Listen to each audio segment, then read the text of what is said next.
We're excited to welcome to our program today Jared Cohn. He's a writer, producer, director, and actor that I've had an opportunity to interview on Conversations Live. Excited to meet with him here during our trip to Los Angeles. Jared, thank you so much for the time today. You know, it's great to be here, and thanks so much for having me. We had a great conversation on the phone, and now it's great to, kind of put a face to the name and be in person. Exactly. What a great thing. And speaking of that last conversation we had it with Sarah Malako Lane. She joined us. We were talking primarily at that time about your film, Wishing for a Dream, a powerful film. And of course, if you have not seen it, definitely rent it or buy it for yourself through our friends at Amazon.com. We definitely invite you to do that. But I was actually sharing with a friend of mine earlier, Jared, that film is so powerful. And our conversation about it was so powerful because we talked about what so many people struggle with when it comes to pursuing their goals and dreams. I mean, what was it like for you to have gone through that process yourself and then to be able to illustrate that in film through the story? You know, it's interesting because it's still like an ongoing struggle, I'm still in character. I'm still living this storyline that is sort of portrayed fictionally yet non-fictionally in the movie. So, it's very real. So making the film was just sort of like a documentary, but not a documentary, if that makes sense. Makes perfect sense. And what I love about this, Jared, is that, I've interviewed you before, and this was so different than other work that I've gotten used to. I mean, there are no blood and guts. It really, but the theme for you, it seems like you really make us think. I mean, even when your films that are more maybe looked at it on the horror genre, I mean, you still make people think. It really deals with the psychology of it. Do you think that is kind of the theme of the work that you've been able to do?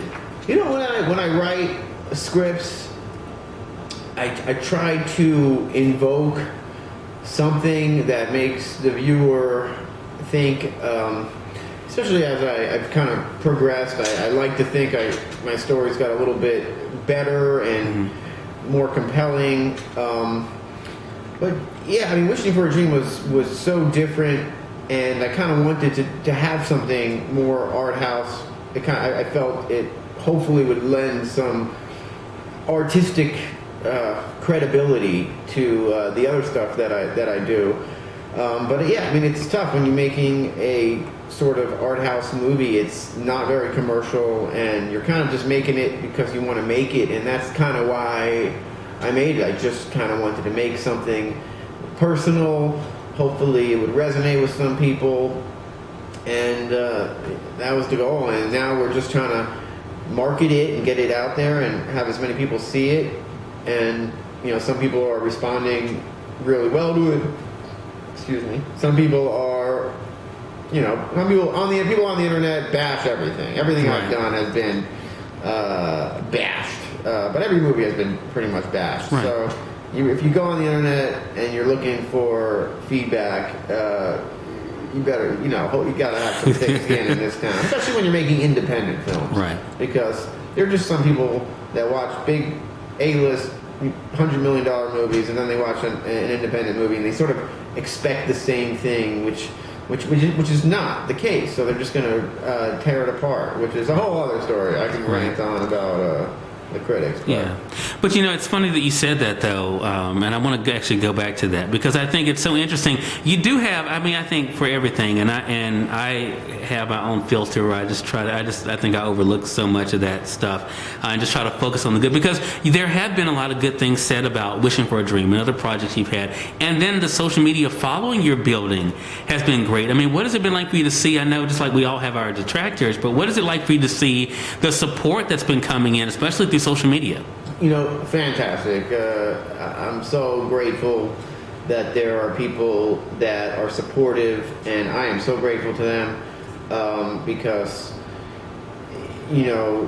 it's a tough business, and there's so many detractors that throw so much, just hatred in such a mean-spirited way that it kind of the positive, the supporters sort of check and balance that, which is necessary. I mean, if there was no support, then I don't know. I'd probably keep going because that's just how I'm built. But it helps when you're keeping going, and to know that some of your work is received well, and a great review makes me feel good. You know, I had a great article come out in Examiner yesterday, I believe, and it was great. It made me feel good. It was a good piece to get.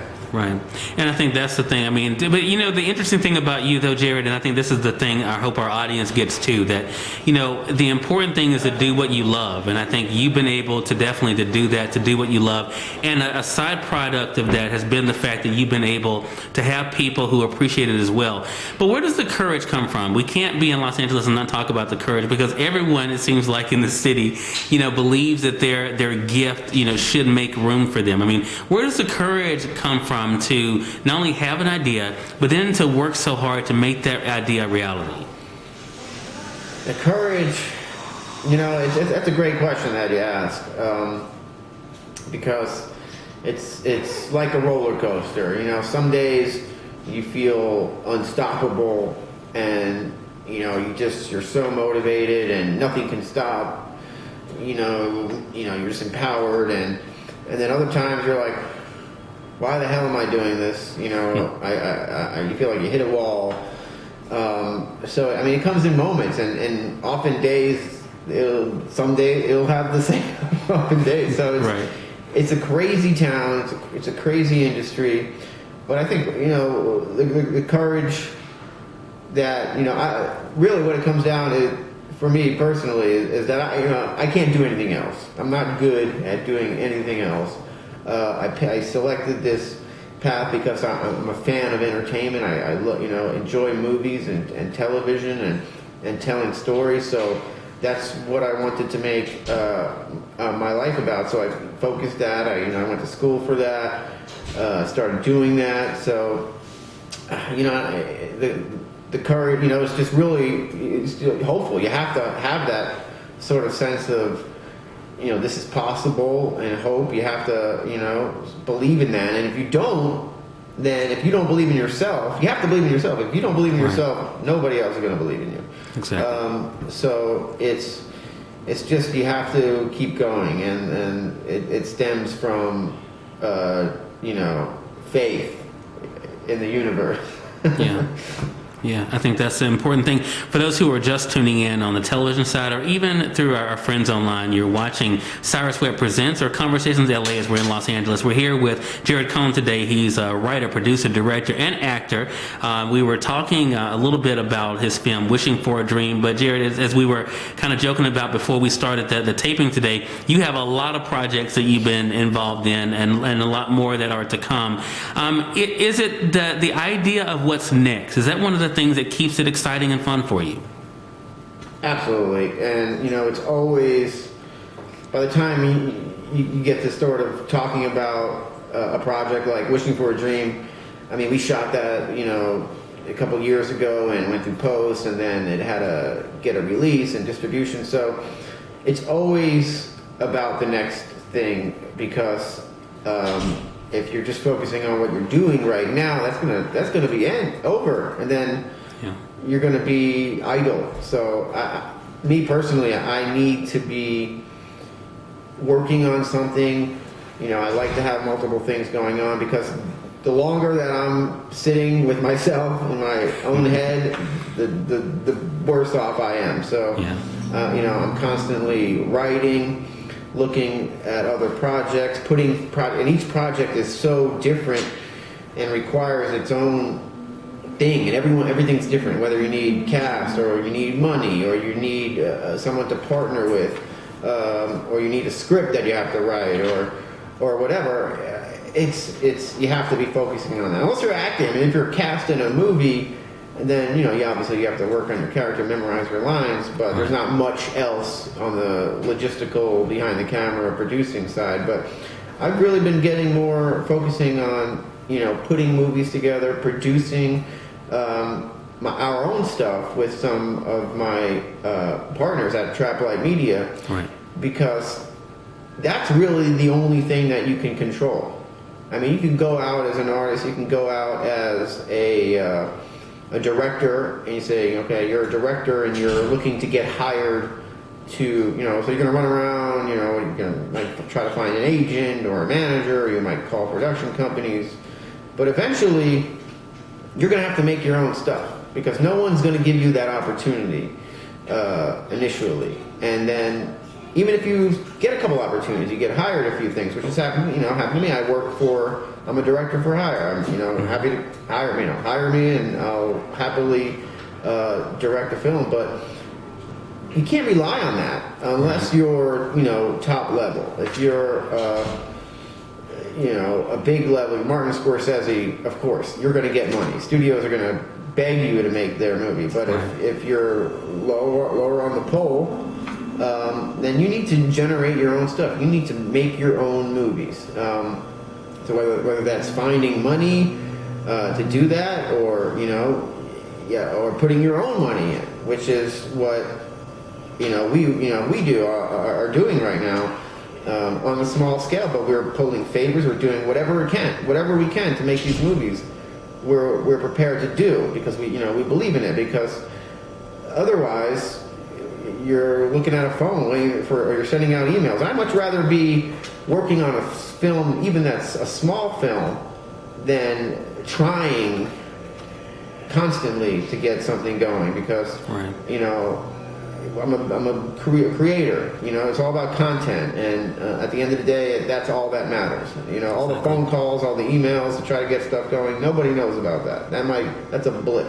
Yeah, so true. And then I think the fact that you love to create, though, Jared, I think that is the big thing, and that is what definitely keeps you going. So, we mentioned Wishing for a Dream, and as I said, you have other projects. What should our audience be looking forward to from you next? In March 1st, I have a faith-based film that I had the opportunity to direct called God's Club. It's a very interesting, almost controversial tale about sort of the faith and the church and state, and the kind of the ongoing controversy that ensues. So it was an interesting tale. We had Lorenzo Lamas, we had Stephen Baldwin, Corbin Burnson in the movie, and I hope people will respond to that. It's gotten some good feedback. Of course, there's going to be detractors. Sure. I have a film that called The Horde. It was a very cool action horror martial arts movie with mutants and a lot of blood, guts, and gore, that had Paul Logan in it, Costas Mandylor from Saw, Vernon Wells from Mad Max. Mm-hmm. We had Bill Moseley, the horror icon, and Don the Dragon Wilson from. So it was all in that, plus a bunch of other talented folks. And there's a movie called The Valley Drowner that we are finishing up right now. That is the first movie that Traplight Media, my company, along with some partners, put together. I wrote and directed it, and so Traplight Media, this is the beginning of hopefully much more. We're doing our second one. We're shooting in March, called The Domicile, or just Domicile. We're still not sure on whether to have the in the title. But great cast. I don't want to say too much because that's about that one. But that's coming out, and there's a movie called Nights that I shot in Bangkok at the end of last year, which is very cool. Very excited about that. Just working. There's a few other things that are sort of formulating, but not solidified yet. So I won't talk about the potential things, and that's. Gotcha. And I know that's you can't. A lot of people have potential things, and that's they talk about the potential things. That's great, but until there's something that materializes, it's not real. I'm such a skeptic because I've had so many movies fall apart that you worked on all these things for such a long time, and poof, right. It's gone. And say, I'm going to do a movie in in 3 months. There's no start date and blah, blah, blah, blah. And then like you talk to that person like, oh, what happened to that movie? Oh yeah, well, It didn't happen. Well, you know, the great thing is, though, Jared, you have a lot of things for us to look forward to, so we can definitely do that. How can they stay connected with you and keep up with what's coming up next? How can they do that? You know, I'm easy to find. Social media, Facebook, Twitter, Instagram. Not a big Instagrammer, but I do have a lot of pictures of my guinea pigs on there, which I love very much. But yeah, Facebook, you know, you can follow me on Facebook. And, you know, hit me up, send me a message. I'll read it and respond. Okay. And, you know, Twitter, I randomly tweet stuff. But yeah, I mean, the social media is such an interesting place because, you know, you got this platform and, you know, you promote your stuff and people see it and it's good to kind of keep your stuff out there Exactly. and your show and it's thank you for having your show and to get the word out. It's, you know, I'm a huge fan and Well, I supporter. appreciate that. I appreciate you know, yourself and others that are you know, doing the same and helping each other out. As artists have to help other artists, especially on the independent sector, because Right. you know we don't have millions of dollars yet. Right. And you know what? We're glad to be able to do it. And I'm glad that you took out the time out of your schedule while we were here in Los Angeles, Jared. Really appreciate it. Again, Jared Cohn, everyone. Make sure you all are staying connected with him on social media.